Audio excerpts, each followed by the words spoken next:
Salut tout le monde, j'espère que vous allez bien, c'est Edouard, je suis journaliste pour Brut. Alors il y a quelques temps, je vous proposais une vidéo décryptage sur les coups d'État en Afrique de l'Ouest, au Burkina Faso. On vous mettra le lien en description. Aujourd'hui, c'est un grand plaisir pour moi de revenir pour vous présenter un documentaire sur la vie d'une légende, Thomas Sankara, une icône qui fascine et inspire la jeunesse aujourd'hui encore. Thomas Sankara, c'est tout simplement le père de la révolution burkinabé. Il a été avant-gardiste sur plein de thématiques, que ce soit l'écologie, le droit des femmes ou l'indépendance de l'Afrique. Vous verrez, le réalisateur Yohan Malka retrace plusieurs aspects de la vie de Thomas Sankara. Ce documentaire a été récompensé dans plusieurs festivals. C'est une fierté pour nous à Brut de vous présenter ce documentaire en 2 épisodes. Je vous laisse apprécier le premier et n'oubliez pas, laissez-nous vos commentaires.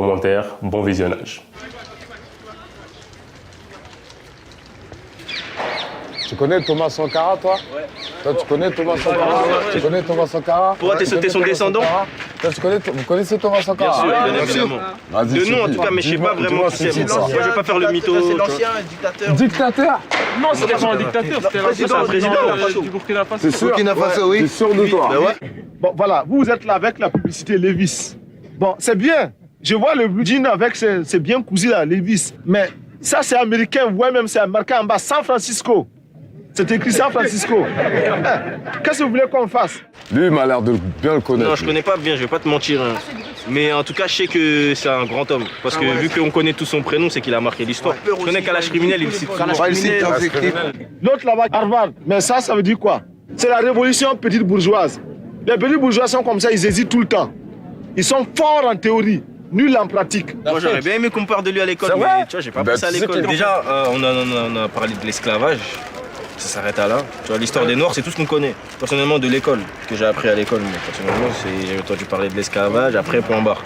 Tu vois, je suis un rappeur. Oui. Et c'est quelqu'un qui m'a vraiment inspiré. Ah, d'accord. Même dans la musique, même dans mon discours. Pour ça, les gars, renseignez-vous. Hein. C'est important. Hein. Faut faire vivre sa mémoire. Hein. Fais attention à toi, mon frère. Bonne journée. Merci les gars, en tout cas. Prenez soin de vous. À bientôt. Merci à vous. Hein. Je vous remercie. L'impérialisme, les mauvais élèves, les mauvais professeurs. La patrie ou la mort, nous vaincrons. Le gros gars.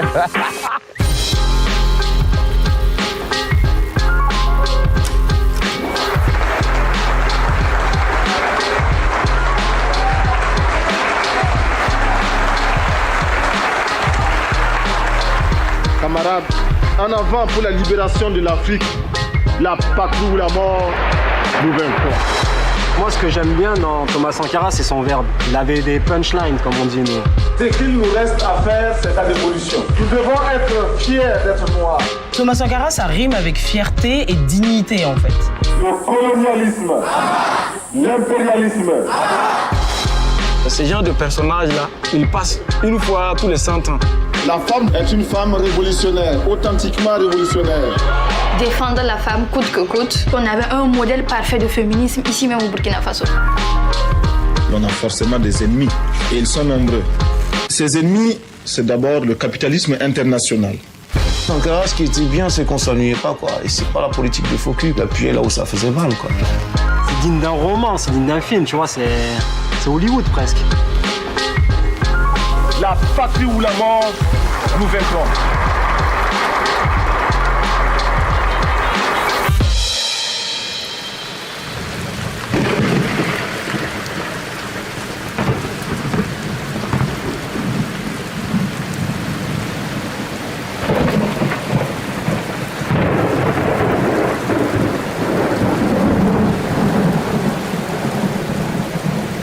Une nuit,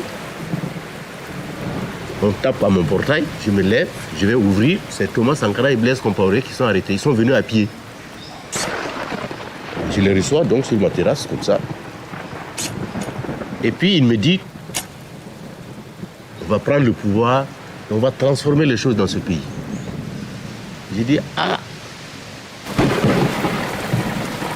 Cette nuit-là, il y a ce gars qui est très jeune, qui va réunir ses forces.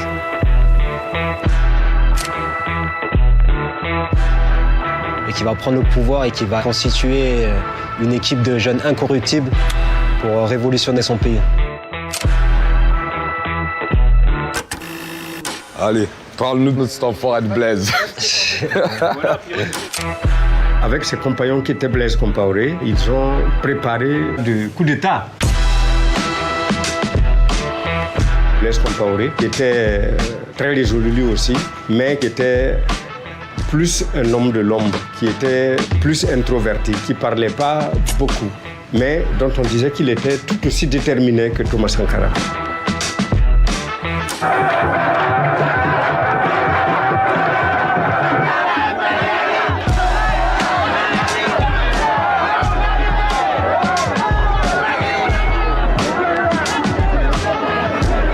Je pense que je mourrai avec cette image du militaire frêle, très déterminé dans le ton et le regard, qui a pris la parole pour annoncer qu'aujourd'hui, 4 août 1983, on instaurait la révolution.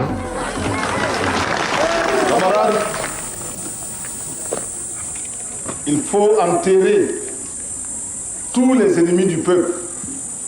Il faut enterrer tous les défauts qui empêchent le peuple de se libérer. C'est le peuple qui doit construire le pays. Ce n'est personne d'autre. La révolution, ce n'est pas un dîner de gala. Hein? Ce n'est pas avec des queues de pied et des nœuds papillons qu'on fait la révolution. Les paresseux, les voleurs. C'est un bouleversement violent qui amène une classe politique et un pouvoir politique à renverser un autre pouvoir. C'est limpide, c'est clair. Il a fait son choix, il est du côté des peuples. Il avait son plan en tête, il voulait changer son pays.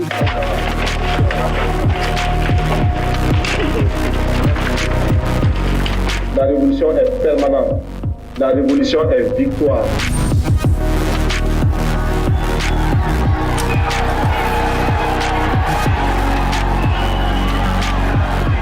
Les jeunes ont tout de suite épousé ce mouvement-là et l'ont pris à bras le corps, ont tout de suite envahi la rue, l'ont clamé et se sont proposés sans attendre qu'on les appelle.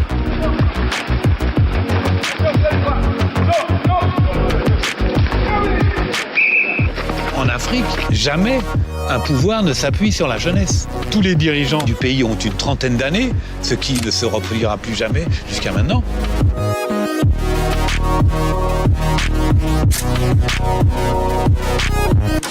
Donner des responsabilités à ces jeunes, c'est une explosion d'énergie qu'il y a à tout point de vue.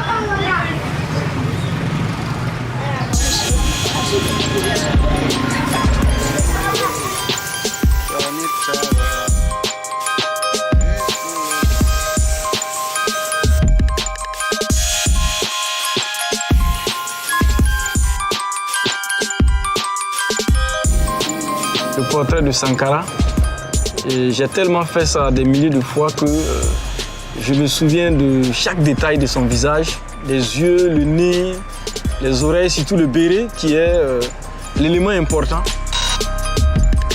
C'est clair que nous nous réclamons héritiers de Sankara, nous nous réclamons révolutionnaires, nous nous réclamons artistes engagés. C'est pour ça que nous prenons le risque de matérialiser son visage parce qu'il n'y a pas longtemps, on ne pouvait pas le faire. Tu vois ce qu'il a écrit? Défense d'oublier. On n'a pas le droit d'oublier cet homme. La patrie ou la mort nous vaincrons, c'est l'une des phrases. Quand on finit de la réciter, on a l'impression qu'il y a une énergie qui traverse le corps. Aujourd'hui, on n'a pas un autre repère. Sankara, il est plus que jamais présent dans l'esprit de la jeunesse africaine. La patrie ou la mort nous vaincrons.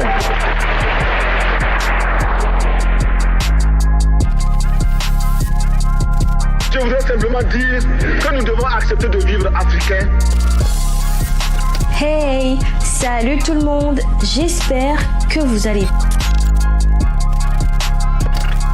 Ça c'est américain, ouais même c'est américain en bas, San Francisco. Pour y arriver, il a été à la tête de mesures radicales et de prises de position avant-gardistes pour l'époque. S'identifier à une icône, c'est super important. Moi, je sais que ma perception des choses, elle a changé quand je me suis intéressé à Sankara. Tous les Noirs, à un moment donné, ils se posent la question d'où on vient, qui sont nos héros. Où est-ce qu'on va? Comment on peut arranger les choses? À un moment donné, tous les Noirs se posent cette question, en tout cas en France. J'avais tellement à apprendre de Thomas Sankara et je le savais pas. C'est des choses que j'ai appris sur le tard. Parce que c'est des choses qu'on n'apprend pas à l'école française. Et en étant né ici, c'est juste que j'ai toujours eu une seule version de l'histoire et que forcément, je me suis accroché à celle-ci. Et quand j'ai découvert Sankara, ça a remis en fait à zéro un peu toutes mes références, notamment sur le féminisme.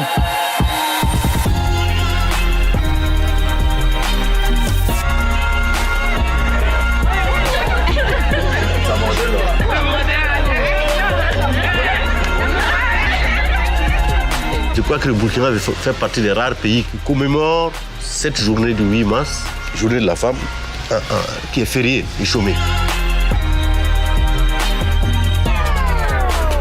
Je vois que vous tenez une liste là où c'est marqué salade, tomates, etc. Cette liste là, qui vous l'a établie? C'est ma femme qui me l'a établie. Ce jour, il disait, il faut que les hommes fassent le marché et que les femmes restent à la maison. Vous savez aussi faire la cuisine? Pour la cuisine, je ne connais rien, je ne connais pas grand-chose dans la cuisine. Hein. Quand on m'a pris cette décision, la plupart des hommes ont rigolé. Eh bien, on va aller voir. Pourquoi vous n'êtes pas venu seul acheter et porter tout à la fois? Enfin, je ne suis pas venu seul parce que, ce qu'il fallait acheter, je ne connaissais pas, donc elle me montre et puis je paye. On met ensemble, je mets dans le panier. Et la femme, elle a presque honte. S'il vous plaît, est-ce que ça vous fait plaisir de sortir avec votre mari pour venir au marché et qu'il paye les condiments? Ça vous fait plaisir? Ça ne me fait pas plaisir puisque moi je le faisais seul. Maintenant vous êtes... Lui, il devait le faire seul aussi pour savoir les difficultés qu'on rencontrait aussi, quoi. Mais qui fait ça? Enfin, franchement, qui fait ça? Moi, ça m'a fait mourir de rire le jour où j'ai su à propos de cette anecdote. J'étais là, non mais c'est grave, c'est-à-dire que le gars a appliqué son programme à la lettre. Vous allez savoir ce que c'est que l'expérience d'être une femme, en fait.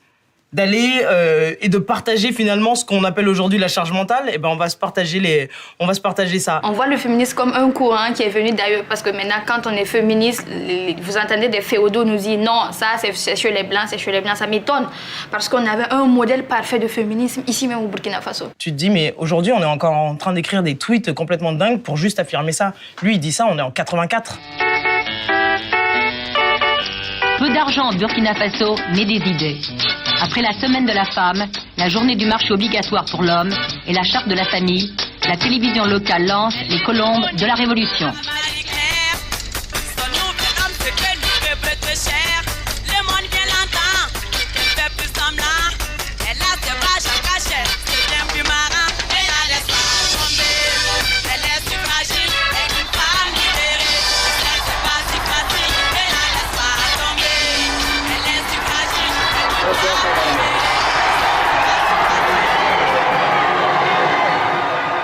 Vive la femme révolutionnaire voltaïque!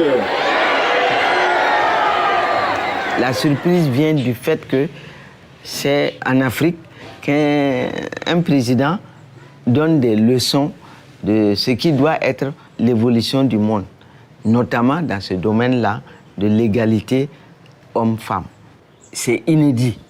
Je ne serai pas long ce soir parce qu'il se fait d'abord trop tard, mais aussi parce que les maris réactionnaires attendent que vous veniez faire la cuisine pour eux. Les gens croient que c'est pas surjoué, c'est nature comme ça. C'est la nature de Thomas.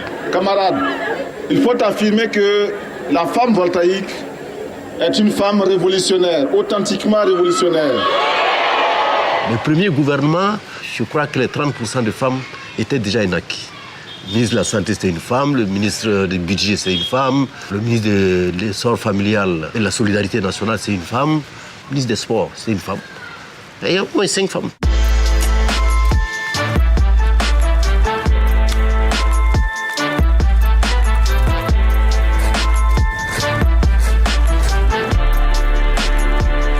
Nous devons donner à chaque femme le moyen de gagner honnêtement et dignement sa vie. Les mesures sont étudiées pour permettre aux femmes de recevoir de leur mari, par l'intermédiaire de l'État, ce que nous allons appeler le salaire vital. Le salaire de l'homme se partagera désormais avec sa femme et ses enfants.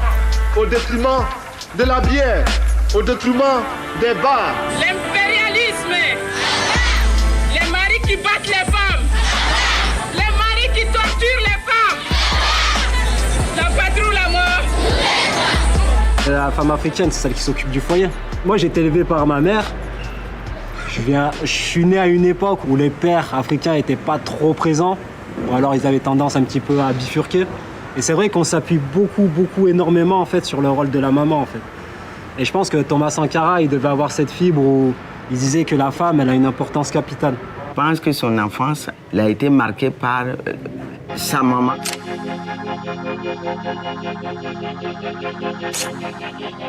On sent bien une empathie particulière. Il a vu sa mère, enfin, il a vu toutes ces femmes paysannes qui passent leur vie à travailler, tout ça. Il en parle comme s'il le ressentait.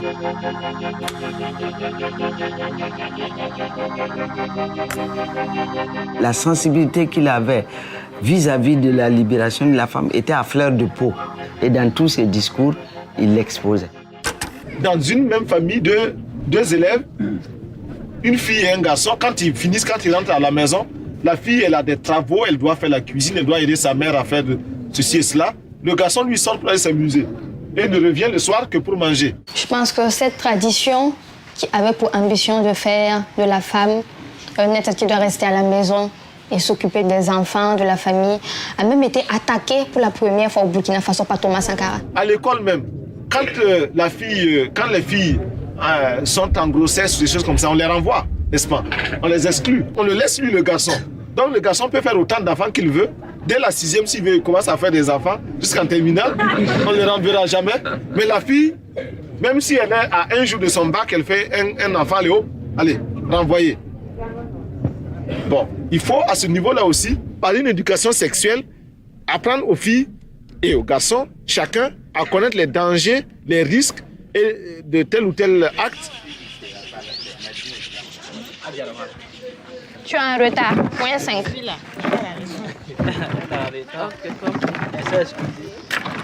L'éjaculation précoce, là, c'est surtout dû au stress. Tu es sûr? C'est pas la nature de certaines personnes aussi? Oui, ça peut être dû au stress. Voilà. Mais est-ce qu'il y a un temps indiqué? Bon, il n'y a pas de temps indiqué. Il y a des gens, c'est... Écoutons le docteur. Il y a des gens, c'est 3 à 5 secondes après la pénétration. Il y a d'autres aussi. Oui. Oui. Il y en a même qui n'arrivent pas à entrer.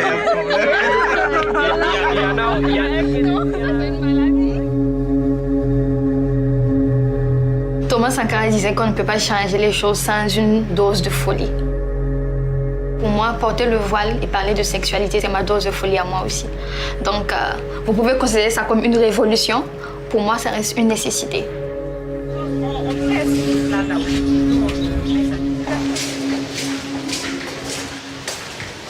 Bonjour. Vous êtes passé ici? Ici, il y a des filles. On intervient dans la sensibilisation en ce qui concerne la santé sexuelle et reproductive des adolescents et des jeunes. Vous savez bien que c'est un sujet tabou, on n'en parle pas. Même nos propres parents, c'est compliqué de parler de sexualité avec eux, voilà. Parce que c'est la société burkinabé même qui est comme ça. Est-ce qu'avec vos partenaires, vous avez opté pour une méthode contraceptive? Le préservatif? Le préservatif. C'est pour ça qu'on est là ce matin. Vraiment, vous sensibiliser à utiliser des méthodes, le préservatif surtout. On ne peut pas ignorer les conséquences du manque d'information des jeunes en ce qui concerne cette vie sexuelle-là. Donc, le problème est là et il faut l'affronter. Il y a aussi ce volet féministe-là dans ce combat parce que de toute évidence, lorsqu'une grossesse survient, c'est la femme qui est la victime. On conseille en fait les jeunes de se rendre dans des centres de santé spécialisés en termes de sexualité pour avoir les conseils qu'il faut. Parce que tous les contraceptifs ne vont pas avec tous les organismes. Même le simple préservatif, il y en a qui sont allergiques à ça.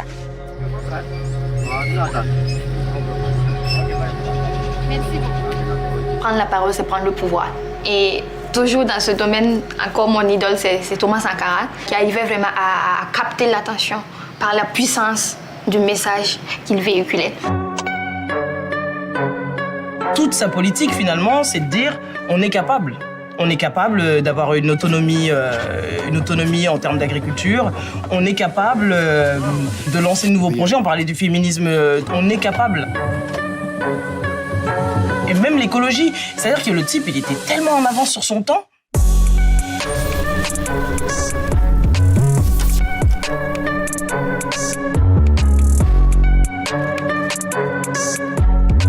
Tous les lundis, c'est le capitaine lui-même qui mène les opérations de reboisement utiles à son pays. Lorsque l'on dit que le désert gagne plus de 7 km par an dans notre pays, ce n'est pas visible. Mais il faut une campagne de sensibilisation d'abord. On a tous vu l'impact écologique. Parce que ça a été aussi sur ce terrain-là un pionnier avant l'heure. Bien avant qu'on prenne conscience mondialement qu'on vit sur une même terre et que ce qui se fait ailleurs comme atteinte à l'environnement allait avoir des conséquences aussi bien ici qu'ailleurs. De dire on n'importe pas le riz qui vient d'Asie. Encore aujourd'hui, on est dans ce problème, aujourd'hui en Afrique, d'importer du lait qui, au final, est frelaté. Enfin bon, bref, on se retrouve dans des scandales comme ça parce qu'on importe un maximum de choses et qu'on ne produit plus sur place. Lui, il avait déjà ça en tête. Je pense qu'à l'époque, oui, il a dû faire peur à plus d'une personne en France.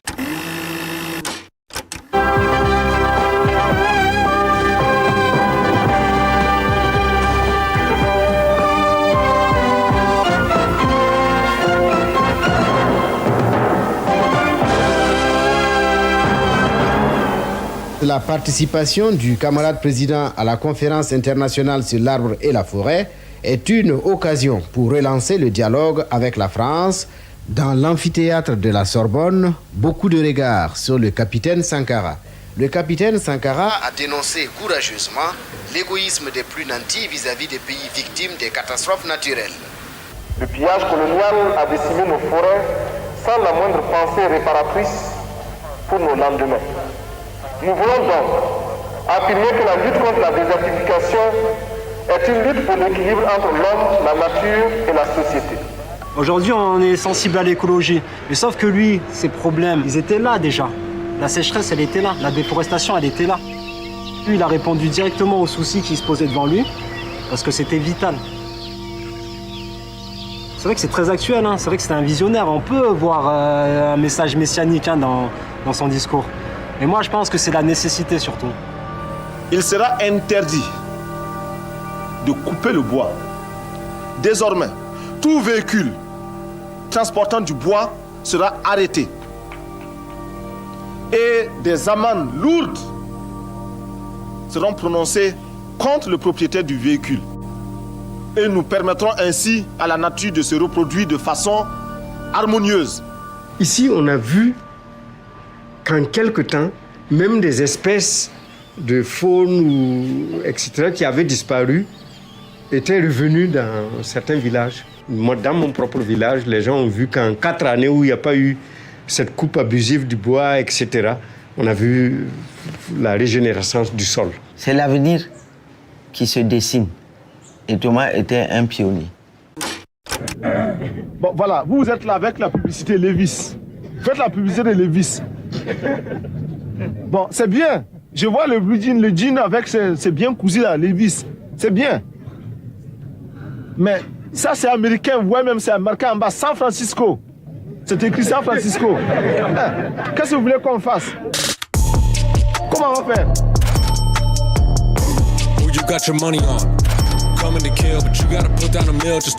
L'Afrique doit avoir son propre marché. L'Afrique doit avoir ses propres lunettes pour regarder le monde.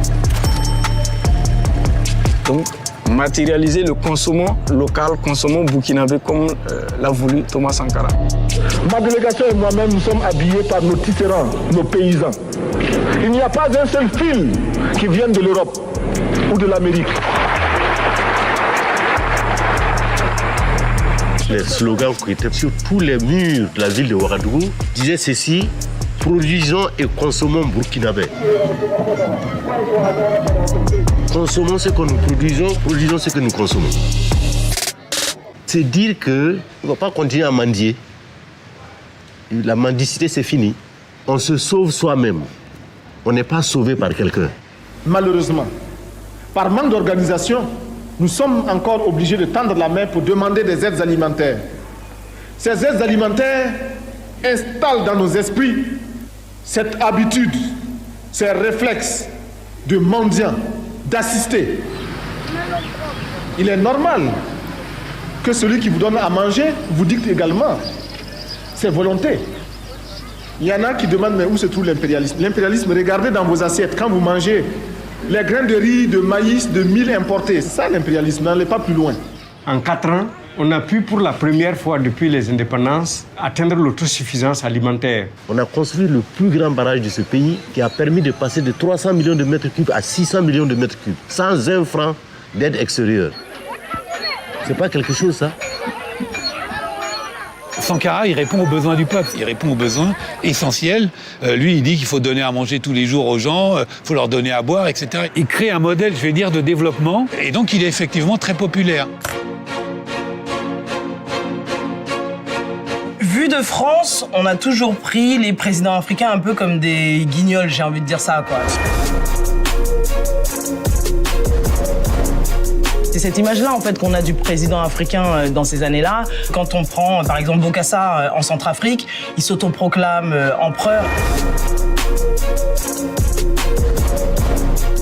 Une cérémonie, juste, je pense que le prix de la cérémonie d'investiture, c'est probablement le PIB de son pays et des pays voisins. Haute grège, faite de perles incrustées de diamants, couronne de laurier d'or. Jean Bedel Bokassa va devenir Bokassa Ier, empereur de Centrafrique. C'est la même chose pour un Mobutu au Zaïre. On reste sur cette figure de président qui avait des palais complètement dingos. Moi, j'ai vu Mobutu, assis dans son trône, avec sa toque, avec ses ors. C'est ça aussi l'imaginaire que les élites politiques ont semé dans les esprits.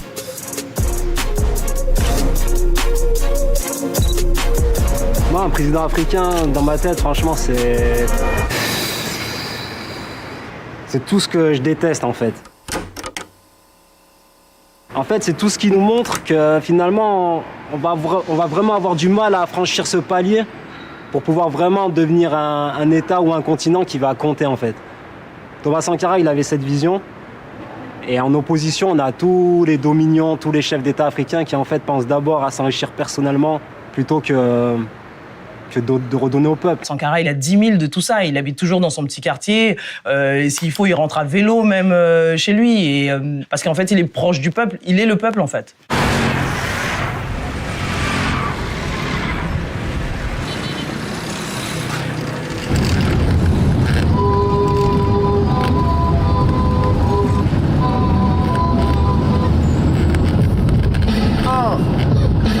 Harry Potter, yeah, check 1, 2, nodé à la prod, check 1, 2, c'est ça même, yeah, ce putain de rap on le néglige mais il avance et n'écoute pas les aiguilles qui viennent te dire.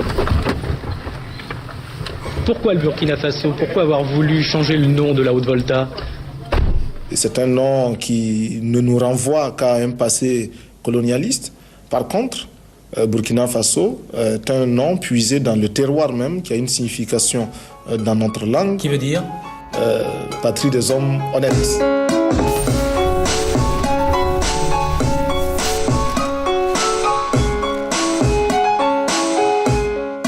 Il faut oser aussi appeler un pays comme ça.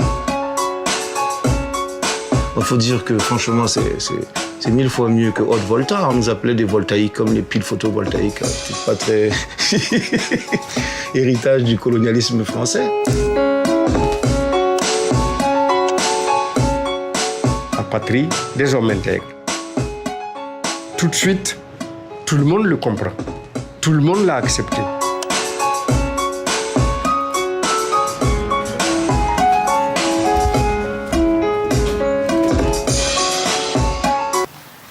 La révolution, si elle promet un avenir radieux, elle part d'abord de sacrifices permanents. Et ces sacrifices, nous sommes décidés à les assumer. Ces sacrifices, nous avons demandé aux fonctionnaires de renoncer à une partie de leurs indemnités, parce qu'ils sont des privilégiés. Thomas Sankara, son salaire était connu. C'était moins de 200 000 francs CFA, donc moins de 200 €. Moi qui vous parle, j'avais quoi? J'avais même pas 200 € par mois en tant que ministre pendant 4 ans. Mais je ne m'en suis pas plaint, je ne m'en plaignais pas. Nos ministres ne sont pas autorisés à voyager en classe première, en première classe dans les avions. Ils prennent les classes touristes. Et même quand il est possible de voyager par les avions charter, nous le faisons. Ce soir, sur notre plateau, une invitée de marque. Plus belle que jamais, raffinée dans les moindres détails, super équipée des pieds à la tête, quelle ligne!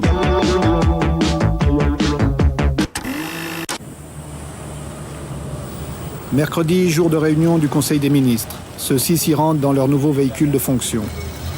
En effet, là aussi, pour montrer qu'on veut rompre avec d'anciennes habitudes, d'anciens privilèges, les Mercedes, symbole du pouvoir utilisé par les précédents régimes, ont été remplacés par des R5.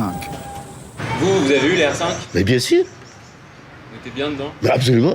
J'ai quitté une 505 pour ça, hein. Ça ne me gênait pas. Puisque avant ça, j'étais en mobilette. Vous aviez une R5? Non, j'avais une Citroën Visa. Ce que Thomas ne supportait surtout pas, c'est l'accumulation excessive de biens personnels.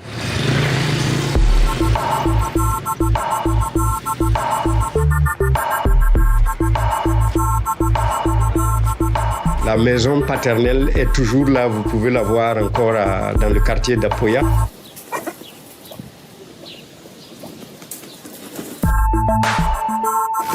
Il avait une bicyclette, il avait une guitare parce qu'il aimait jouer de la guitare, il aimait se mettre avec d'autres jeunes pour jouer. Et je crois que c'était tout. C'est quand même ouf qu'un gars, il ait décidé de s'appauvrir, de galérer, de donner sa vie, de faire avancer les choses.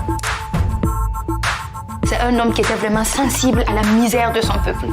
Et il disait dans ce sens, par exemple, qu'il faut choisir entre le champagne pour quelques-uns et l'eau potable pour tous. C'est lui qui l'a dit. Il préfère que l'eau potable pour tout le monde plutôt que le champagne pour quelques-uns. C'est fort quand même, ça parle. Donc, de ce point de vue, je pense que ce n'est pas de l'égalitarisme, ce n'est pas du populisme, non, c'est du réalisme. Vive le capitaine Sankara! Vive le capitaine Compaoré!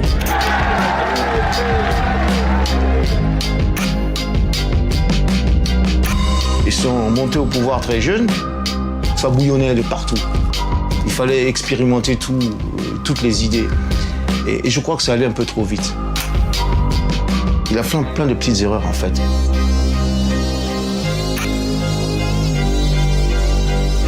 Je me retrouve un peu comme un cycliste qui grimpe une pente raide, qui a à gauche, à droite des précipices. Il est obligé de pédaler, de continuer de pédaler, sinon il tombe. Alors pour rester moi-même et pour me sentir moi-même, je suis obligé de continuer dans cette lancée-là. Quand on lui faisait remarquer que ça va trop vite, il disait mais c'est un combat de vie ou de mort. Ou nous réussissons ou nous disparaissons. Vous vous sentez isolé en Afrique? Mal compris en tout cas. Mal compris, mal aimé? Mal aimé, ouais.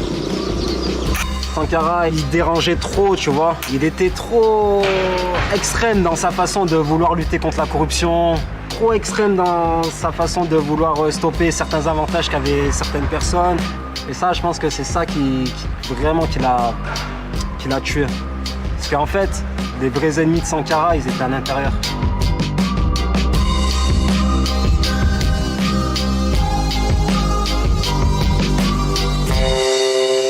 Voilà, j'espère que vous avez aimé la première partie de cette vidéo. Vous inquiétez pas, on ne vous laissera pas très longtemps sur votre faim car la deuxième partie sera disponible dès demain sur la chaîne YouTube de Brut. Vous verrez dans cette deuxième partie le tournant qui a mené à l'assassinat de Thomas Sankara, notamment avec la trahison de son ami et frère Blaise Compaoré. Je ne vous en dis pas plus et je vous donne rendez-vous dès demain.